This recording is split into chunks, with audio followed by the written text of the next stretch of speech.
Hello दोस्तों, आज के इस वीडियो में हम आपके लिए लेकर के आए हैं समांतर स्टडी। मैथ के समांतर स्टडी से पूछे जाने वाले मोस्ट इंपोर्टेंट ऑब्जेक्टिव क्वेश्चंस। इसमें दोस्तों दो तरह के क्वेश्चंस आपको हम बताने वाले हैं। पहला कि दोस्तों ये जो पूछा जा चुका है और दूसरा जो दोस्तों पूछा जाएगा। एक है पूछा जा चुका है जो, और दूसरा है पूछा जाने वाला। तो चलिए इस वीडियो को स्टार्ट करते हैं, बारीकी से आप सभी प्रश्नों को देखते चलिए। तो जैसा कि दोस्तों पहले ऊपर में कुछ पॉइंट्स को आप देख सकते हैं, जहां पे दोस्तों कंप्लीटली हमने सभी फॉर्मूलाज को नोट कर दिया है। तो दोस्तों आप देख सकते हैं पहला स्टेप में है कि A1 A2 A3 A4, यानी कि दोस्तों ये समांतर श्रेणी की एक लाइनिंग होती है। और दोस्तों डी निकालने का जो फॉर्मूला होता है वो भी आपको पता होगा। अगर पता नहीं होगा तो आप यहाँ पे आसानी से देख सकते हैं कि डी निकालने का फॉर्मूला क्या होता है। वो होता है आपका A2 माइनस A1 या फिर A3 माइनस A2, यानी कि दोस्तों आगे वाले पद में से पीछे वाले पद को हम घटा देते तो हमारा डी निकल जाता है। अब दूसरा स्टेप में दोस्तों हम समझते हैं कि समांतर श्रेणी का व्यापक रूप होता है। यानी कि दोस्तों क्या होता है कि जब हम, जैसे कि अगर बात करें प्रथम पद तो ए होता है, अगर दूसरा पद हमें ज्ञात करना होता है क्या होता है, ए प्लस डी करके हम ज्ञात करते हैं। तो इस पद को दोस्तों आप यहाँ पे साधारण बातें भाषा में समझ सकते हैं। यहाँ पे आपको कंप्लीटली दिखा दिया गया है, जहाँ यहाँ पे दोस्तों आपका दे दिया गया कि ए है प्रथम पद, डी होता है सर्वांतर, और टी एन या फिर ए एन वहाँ पद कहलाता है। और दोस्तों इसका जो फॉर्मूला होता है, यानी कि ए एन या फिर टी एन का जो फॉर्मूला होता है वो फॉर्मूला आपका A plus into N minus into D होता है। तो दोस्तों ये आपको शायद आता होगा, अगर आता नहीं होगा तो आप इस देख करके यहाँ से आप नोट भी कर सकते हैं और समझ सकते हैं। अगला स्टेप जो है तीसरा दोस्तों कि एस एन बराबर एनवा पद का योग होता है, यानी कि दोस्तों एस एन को हम योग भी कहते हैं। इसका जो फॉर्मूला होता है दोस्तों वो होता है आपका एन बटे two into two A plus into N minus one into D into, या फिर दोस्तों अगर इसे साधारण भाषा में बात करें तो एन बटे टू इंटू ए प्लस टी एन या फिर ए एन, ये दोनों बातें होती है। अब दोस्तों यहाँ जहाँ समांतर श्रेणी का प्रथम पद बराबर ए है और सार्वंतर बराबर डी होता है, और एनवा पद जो पद होता है वो तो आप जानते ही हैं। तो दोस्तों अब बढ़ते हैं क्वेश्चंस की ओर। तो क्वेश्चंस की ओर बढ़ने से पहले दोस्तों आपसे छोटी सी रिक्वेस्ट है कि चैनल पर नहीं तो चैनल को सब्सक्राइब कर दीजिए, और वीडियो पसंद है तो वीडियो को लाइक जरूर कर देना, और वीडियो को अपने दोस्तों में शेयर करना भी ना भूलें। तो दोस्तों प्रथम पद आपका क्वेश्चन है, पहला नंबर। यहाँ पे देखिए दोस्तों है कि सही उत्तर को चुनना है। दोस्तों इसको हम ज़्यादा लंबा वीडियो को नहीं करते हुए शॉर्टकट में निकालते चलते हैं, क्योंकि दोस्तों इसमें जो क्वेश्चंस लॉन्ग हैं उसका हम सॉल्यूशन भी इसी में दे चुके हैं।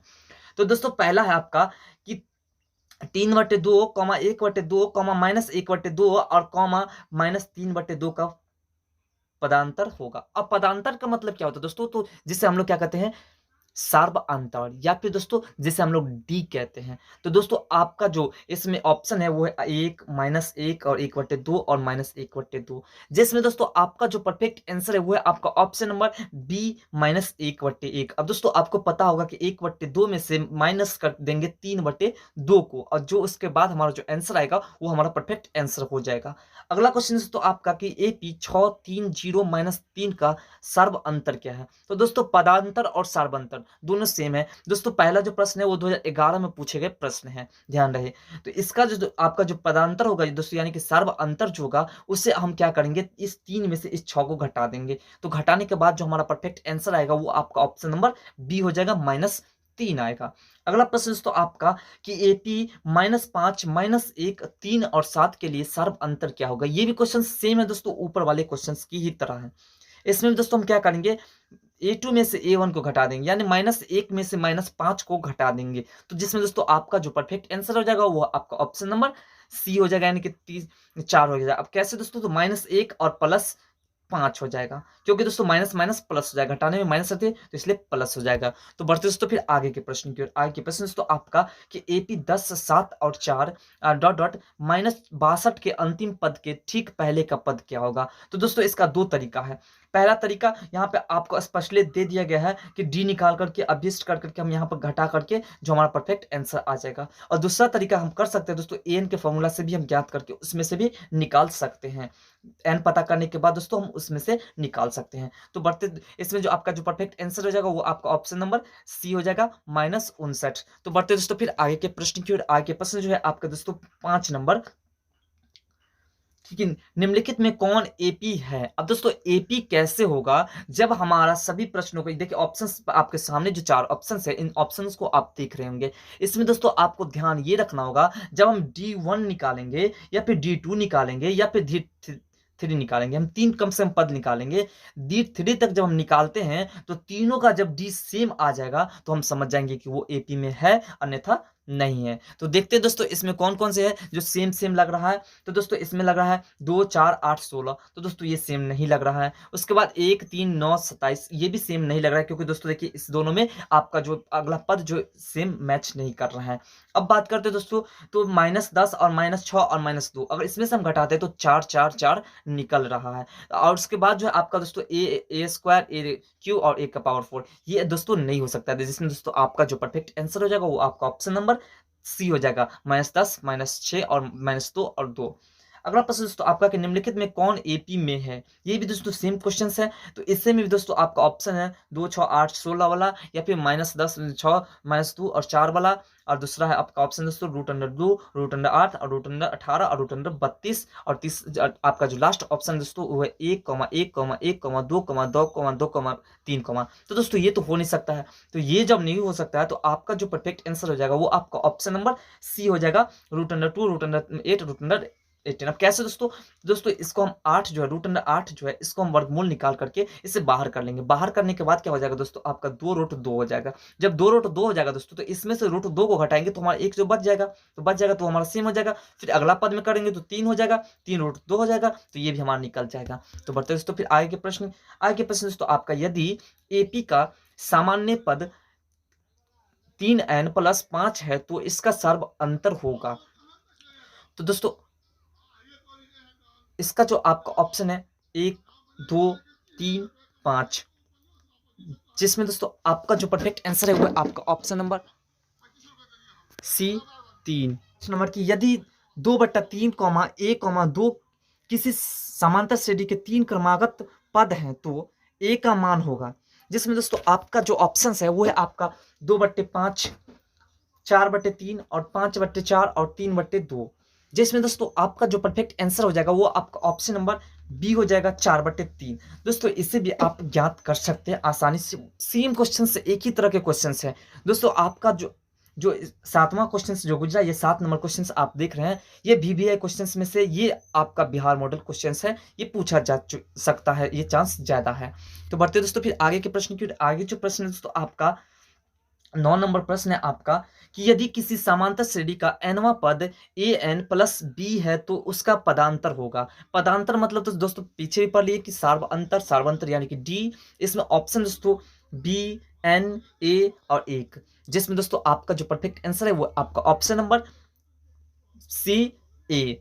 कैसे दोस्तों? तो इसे भी आप आसानी से ज्ञात कर सकते हैं, अनुपात ज्ञात हो जाएगा। उसके बाद दोस्तों आपका जो 10वां क्वेश्चन है कि एक समांतर श्रेणी में L = 28 और S = 144, कुल पद 9 है तो उस ए का मान क्या होगा। ये भी दोस्तों बिहार मॉडल क्वेश्चन है, ये क्वेश्चन बहुत चांस है कि पूछा जा सकता है। और दोस्तों ये क्वेश्चन जो आपका 5.3 में से क्वेश्चन है।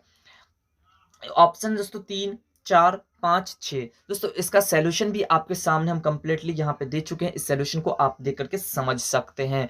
जिसमें दोस्तों आपका जो परफेक्ट आंसर हो जाएगा वो आपका ऑप्शन नंबर बी हो जाएगा 4। अगला प्रश्न दोस्तों आपका कि 1 4 7 10 के 18वें पद का मान है। ये दोस्तों 2012 में पूछे गए प्रश्न है और इस बार बिहार मॉडल में बहुत चांस बन रहे हैं। जिसमें दोस्तों आपका जो परफेक्ट आंसर है वो आपका ऑप्शन नंबर सी 52। दोस्तों इसे आप ज्ञात कर सकते हैं। अगला प्रश्न दोस्तों आपका एपी की 3 3 + √2 फिर 3 + 2 या फिर 3 + 3 √2 का सर्व अंतर होगा। जिसमें दोस्तों आपका जो परफेक्ट आंसर है वो आपका ऑप्शन नंबर डी √2। दोस्तों आप आसानी से इसे भी घटा करके ज्ञात कर सकते हैं, आप ट्राई करके घटा करके देखते चलिए। और जिसमें सस्पिशन लगे आप कमेंट सेक्शन में जरूर लिखिएगा, उसका हम कमेंट में ही सॉल्यूशन दे देंगे।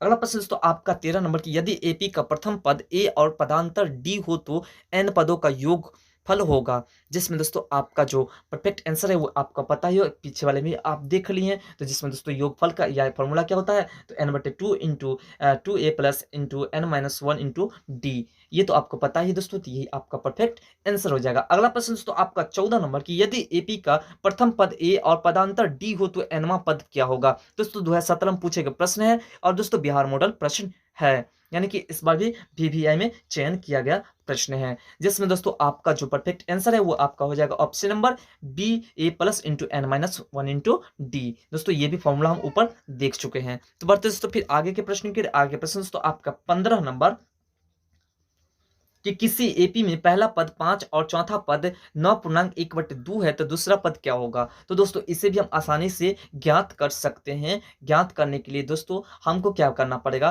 प्रथम पद के लिए एक लेकर के और इसका जो है आपका चौथा पद में लेकर के ए प्लस 3d पर आराम से बैठा करके इसे हम निकाल सकते हैं। तो दोस्तों हम डायरेक्ट चलते हैं इसके आंसर की ओर। इसका जो परफेक्ट आंसर है 15 नंबर का वो है आपका ऑप्शन नंबर बी, यानी कि 6.1/2। अगला प्रश्न दोस्तों आपका 16 नंबर की ए पी -3 -1/2 का 11वां पद होगा। तो दोस्तों एन के फॉर्मूला पर या फिर दोस्तों डायरेक्ट